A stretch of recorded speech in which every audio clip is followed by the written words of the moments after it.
26, Primera de Corintios capítulo 15, verso 1 al verso 26.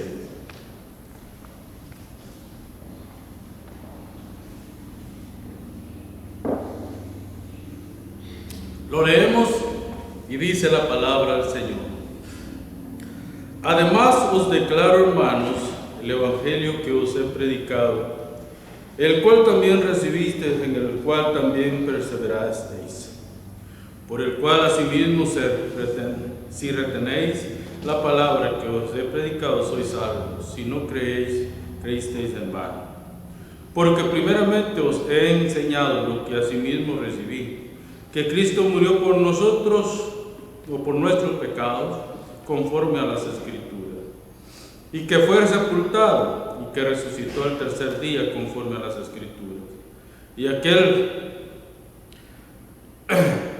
y que apareció a Cefas, y después a los 12, después apareció a más de 500 hermanos a la vez, de los cuales muchos viven aún, y otros ya duermen. Después apareció a Jacobo, después a todos los apóstoles, y al último de todos, como a un abortivo, me apareció a mí.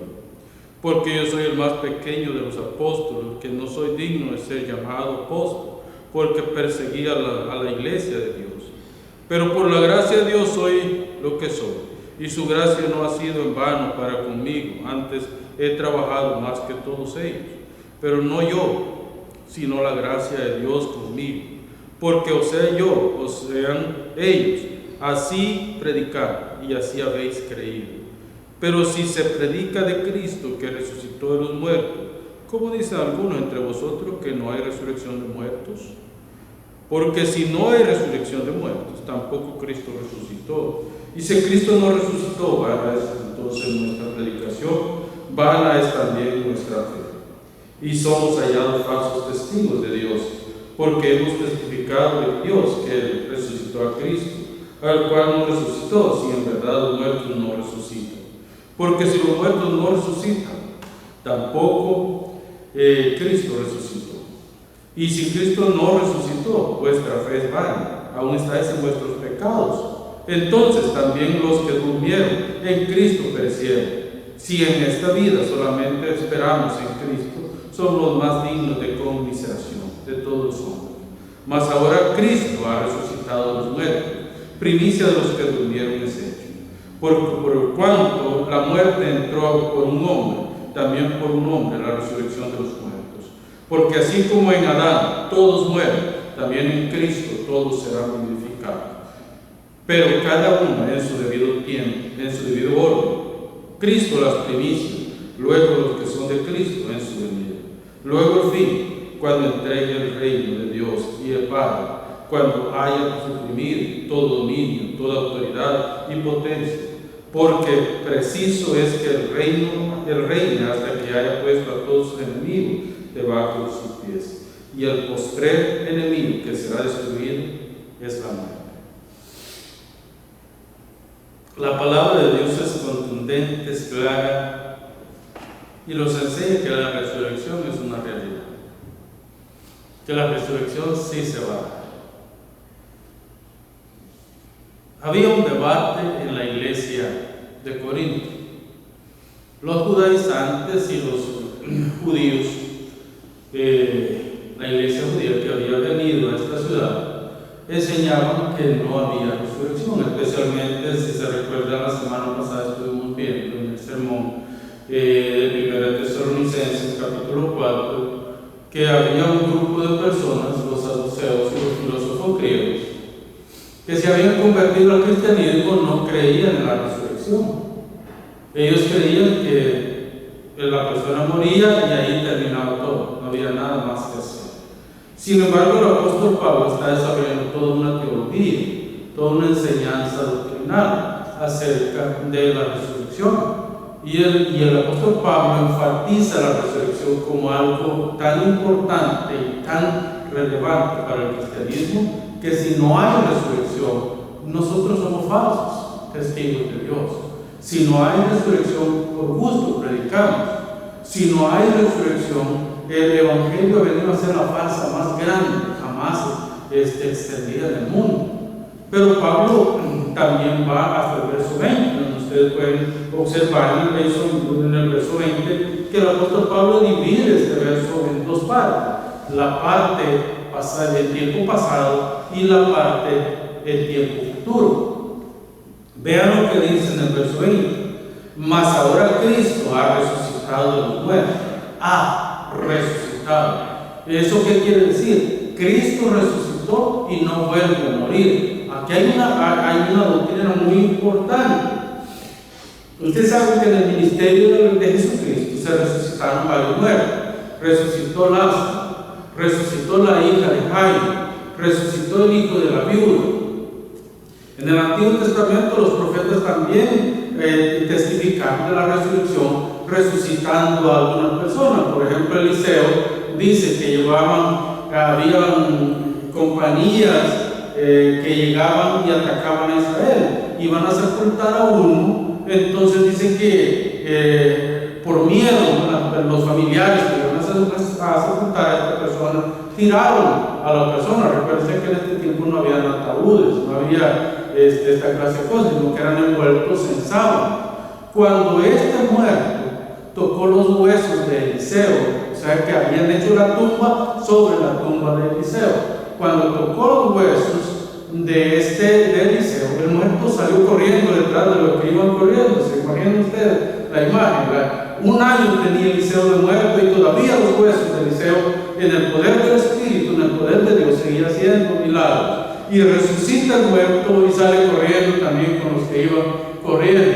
Entonces, la resurrección se venía dando. En cierta ocasión, Elías llega a la casa de una sulamita, una viuda, que tenía un solo hijo. El hijo muere y Elías prácticamente se va y se sube sobre el hijo en varias ocasiones hasta que el hijo vuelve a la vida de esta mujer también. Entonces hay varias cosas que podemos ver en el Antiguo, pero lo más curioso y lo más glorioso es en el Nuevo Testamento, la resurrección de Cristo. Por eso es que Pablo quiere asegurar algo: Cristo es la primicia de los que vinieron. Él es la primicia de los que estuvieron muertos, de los que mueren.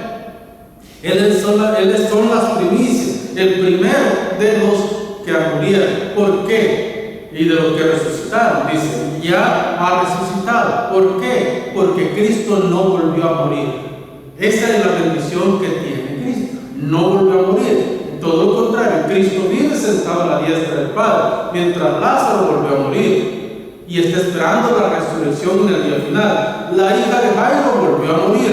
El hijo de la viuda de Naín volvió a morir. El que resucitó cuando Eliseo volvió a morir. El que resucitó por Elías volvió a morir. Pero Cristo no volvió a morir. Él vive y vive para siempre. Esta es la confirmación que tenemos nosotros. Por eso podemos decir que la resurrección de Cristo es la victoria de la fe cristiana. La resurrección de Cristo no solamente es un acontecimiento histórico, sino que la resurrección de Cristo es el poder de la resurrección, el poder sobre la muerte, el poder sobre la vida, el poder sobre todo. Eso significa la resurrección de Cristo. Entonces, cuando vemos eso, nosotros podemos decir, la resurrección es sin duda el evento que confirma la fe cristiana, el evento que nos da seguridad como creyentes de que un día resucitaremos con el Señor.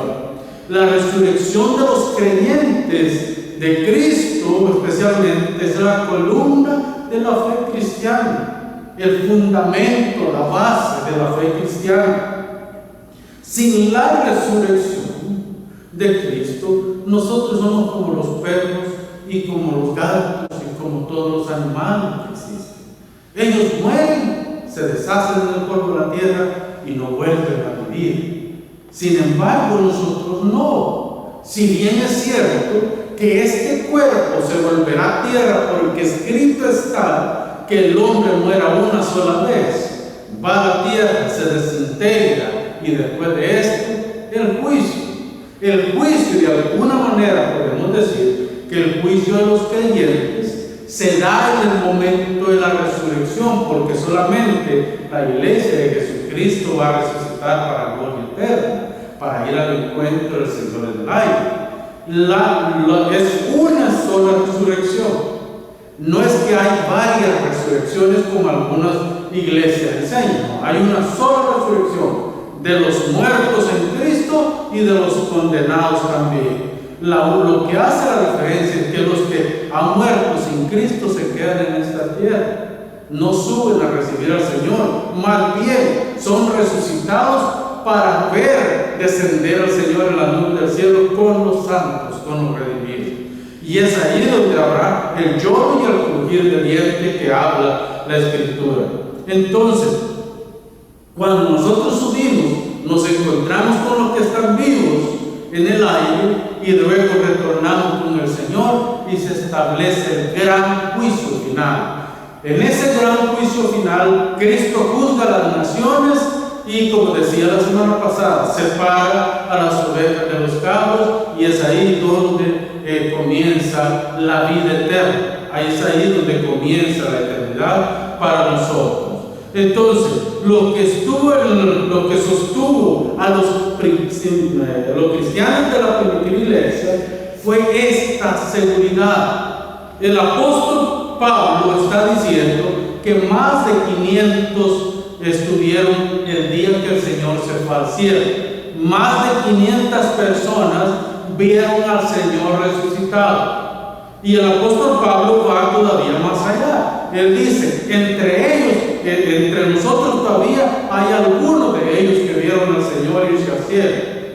Supóngase usted que esta carta fue escrita allá por el año 57 o 60, porque según una tradición católica dice que el apóstol Pablo fue crucificado por Nerón en el año 64. Entonces, entre el 60 y el 64 se escribieron estas cartas.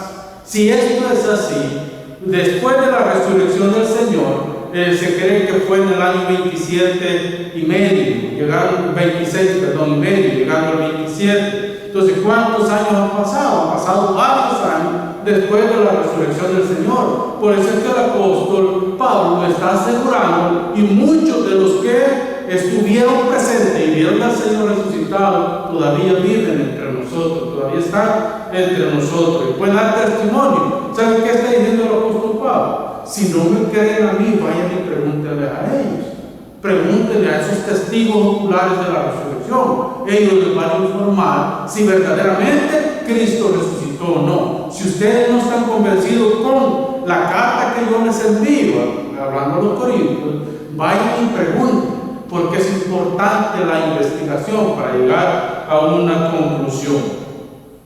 Pero esta era la esperanza, y este rumor o esta enseñanza empezó a divulgarse por todas las iglesias de Europa y de Asia Menor, con la idea de que la iglesia se fortaleciera en la fe, se fortaleciera y supiera que aunque murieran, ellos tenían una seguridad latente. La resurrección es una seguridad latente. Por eso que yo he titulado a este sermón Victoria Final del Creyente. Victoria Final del Creyente. Porque nosotros, esta es la victoria final.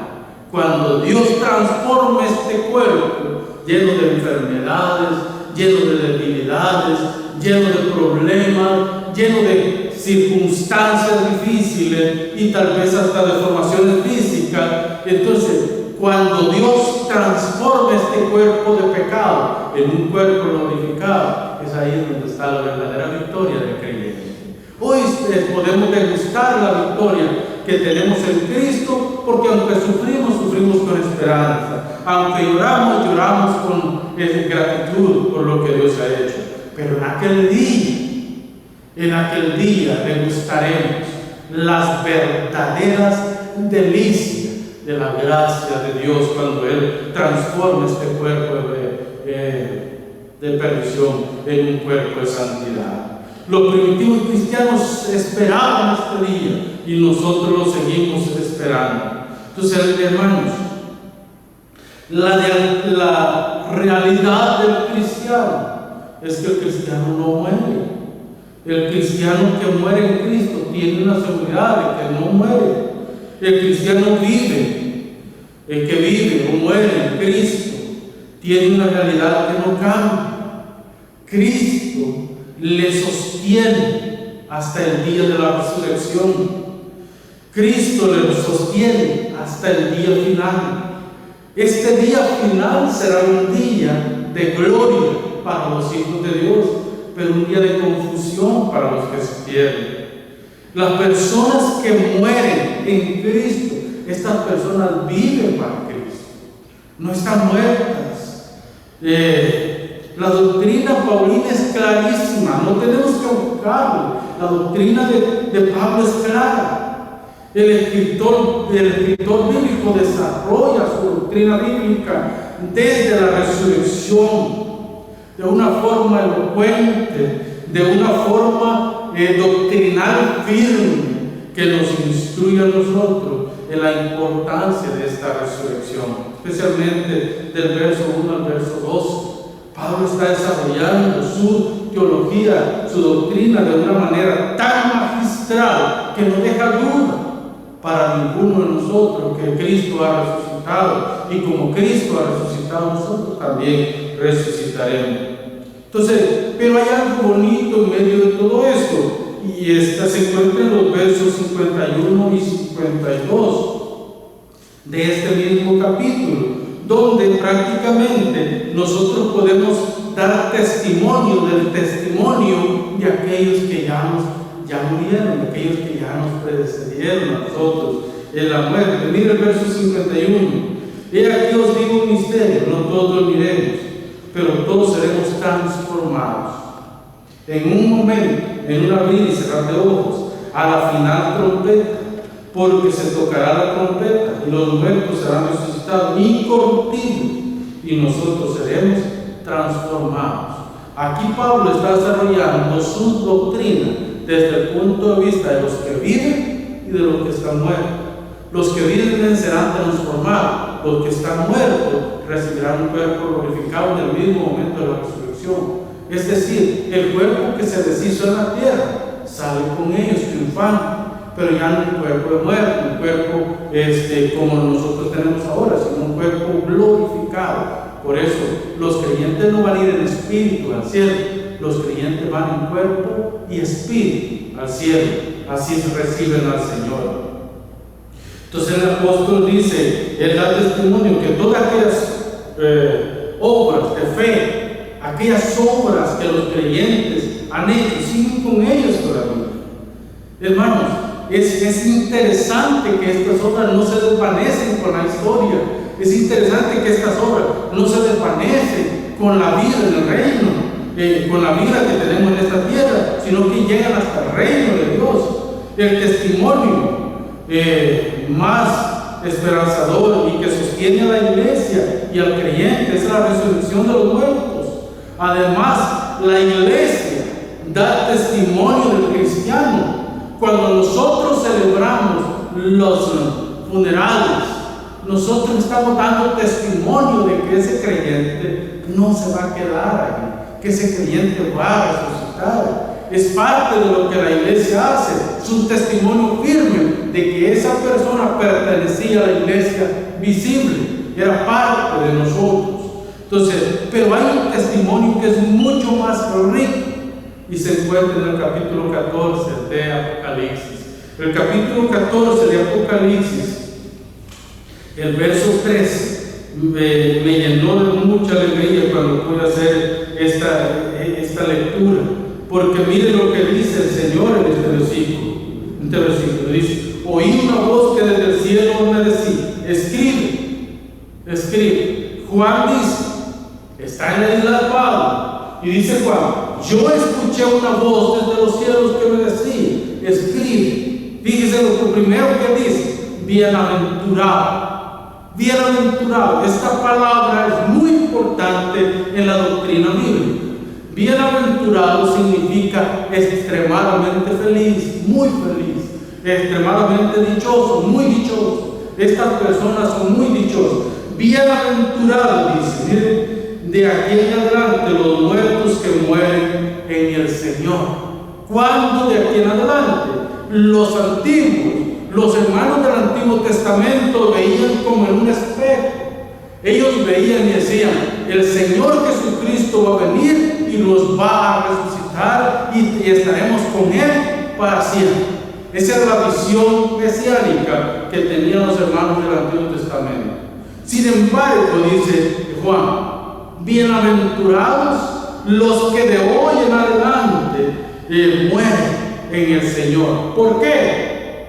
Aquí está la razón de por qué. Sí, dice el Espíritu, descansarán de sus trabajos. Un estado de reposo. Esto no significa inercia. Esto no significa de que no están haciendo nada. Un estado de reposo. De reposo significa que no están ya sus trabajos terminados. Ya su visión, su misión en esta tierra terminó. Ahora están adorando día y noche al que está sentado en el trono y al Cordero por los siglos de los siglos. Dice, terminó su trabajo, porque sus obras, miren qué dice, porque sus obras con ellos siguen. Las obras de Él siguen todavía. Tenemos grandes predicadores que han pasado esta tierra. Tenemos al apóstol Pablo, tenemos al apóstol Juan, tenemos al mismo Timoteo, grandes oradores, grandes predicadores que entregaron su vida por la causa del Evangelio. Tenemos hombres del calibre de Martín Lutero, hombres del calibre de Juan Calvino, hombres del calibre de Erasmo, hombres que entregaron su vida para la predicación del Evangelio. Hombres de esta era, hombres que han entregado, han dejado su tierra, han dejado su patria, han dejado su comunidad por la predicación del Evangelio. Pues estos hombres son dignos, dice el escritor bíblico, de ser recordados. Y nosotros recordamos a estos hombres que han dejado un legado de trabajo, de predicación, un legado de personas que han recibido el mensaje de salvación a través de ellos. Hermanos amados, bienaventurados, muy dichosos, felices los que han muerto en Cristo, porque estos descansan de su trabajo, pero las obras siguen con ellos. Los que han sufrido por la causa de Cristo no tienen que preocuparse más, porque hoy descansan de estas obras que van con ellos hasta la eternidad. Porque por medio de lo que han hecho también Dios recompensará a cada uno de ellos. Una gran voz anuncia la redención del pueblo santo. Una gran voz anuncia y demuestra que la salvación ha llegado, que el reino ha llegado, que el Espíritu da testimonio. También testifica que ellos están descansando del sufrimiento que este mundo les dio. Dios ha despojado Dios los ha enjugado sus lágrimas y los ha despojado del sufrimiento y les ha dado la victoria sobre la muerte, sobre el Hades, sobre la carne, sobre el diablo, sobre este mundo. Dios les ha dado esta victoria. ¿Sabe cuál es la segunda parte? Dios da testimonio enviando a sus ángeles. Mateo 24, verso 31 dice: y mandó a sus ángeles de los cuatro vientos, de los cuatro puntos cardinales de la tierra, mandó a sus ángeles y con voz de trompeta les llama y les dice que vengan a Él. Ese es el testimonio que tenemos del Señor. Dios ha enviado a sus ángeles de toda raza, de toda lengua, de todo color. Les ha dicho: vengan a mí. El día de la redención ha llegado. Este es el día final. Esta es la victoria final del cristiano. La pregunta es: ¿por qué seguir enrolado en las cosas de este mundo? Yo me pregunto a veces, hermanos, un día conversando con Dios, le digo: Dios, he pasado tantas dificultades en estos 20 y tantos, casi 24 años de ministerio, de ser cristiano. He pasado tanto sufrimiento, tantas calumnias, tanta persecución, tantas cosas que han venido sobre mí. Y le digo: Señor, en parte a veces tal vez yo me las he ganado, y otra le digo: es el asunto que ha sido inventado por una mente maquiavélica que lo que busca es detener tu obra. Pero solamente te pido una cosa: no permitas que me detenga. Que pase lo que pase, yo siga adelante. Se quede quien se quede, yo sigo para adelante. Muera quien muera, yo sigo para adelante. Que yo pueda el día de la resurrección decir y que te diga: buen siervo fiel, en lo poco fuiste fiel, sobre mucho te pondré. Entra en el gozo de tu Señor. Esas palabras ese día son las palabras de victoria. Esas son las palabras, las únicas palabras que deberíamos nosotros de estar deseando escuchar todos los días. Esas son las únicas palabras que deberíamos de desear. Señor, yo quiero oír cuando diga: ven, entra al reino de tu Señor, preparado para ti desde antes de la fundación del mundo. Hermanos amados, no nos detengamos por nada de lo que venga en este mundo. Sigamos adelante. La muerte no es el estado final del hombre. Si a usted le dicen que la muerte es el estado final del hombre, dígale no. De hecho, el día que morimos es el día que empezamos a vivir. Es el día que se comienza. Hermano, los muertos tendrán que volver al cuerpo original. Sin la resurrección no hay otra vida. Y el cristianismo debe ser tomado como la farsa más grande, el fraude más bien pensado y la falacia mejor contada en este mundo. Sin la resurrección, nosotros no tenemos nada para ofrecerle a este mundo. Sin la resurrección, comamos y bebamos, que mañana moriremos. Pero la Biblia nos enseña de un juicio final. La Biblia nos enseña de una vida en el reino. La muerte es un estado de separación del cuerpo, pero no es el estado final de la persona. El cristiano y el no cristiano tienen vida. El asunto es a dónde la pasaremos, con Cristo o sin Cristo. En el caso del cristiano, su vida está escondida en Dios, y cuando muere irá a los brazos del Señor, al seno del Señor. Pero en el caso del no cristiano, su vida es un verdadero caos, porque cuando despierte, despertará prácticamente en el infierno. Esto es mucho, hermano. Esto es mucho, y deberíamos nosotros de reflexionar más en esto. Porque se imagina usted despertar en el infierno, así como despertó aquel rico que fue llevado con gran pompa al cementerio, pero cuando abrió sus ojos, vio que aquel miserable, como él le llamaba a Lázaro, se estaba en el seno de Abraham, mientras él estaba en un lugar de tormento.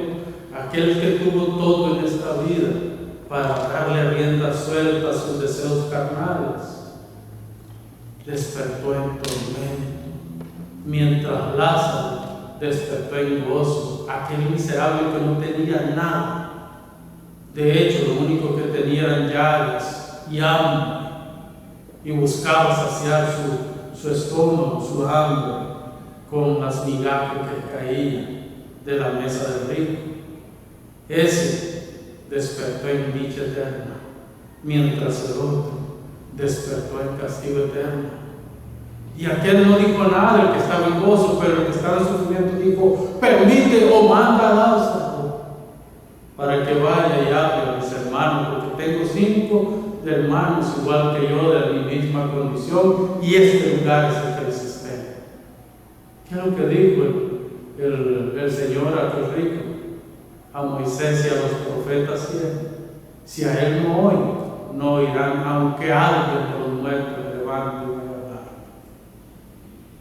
Hermanos, no nos dejemos engañar. Este mundo es vanidoso y nos enseña muchas vanidades, pero en Dios estamos aprobados. Quiero cerrar con esto. Miren, el Pablo utiliza una palabra griega que significa aguijón. Él dice: el aguijón de la muerte, el aguijón de la carne es la muerte, dice el apóstol Pablo.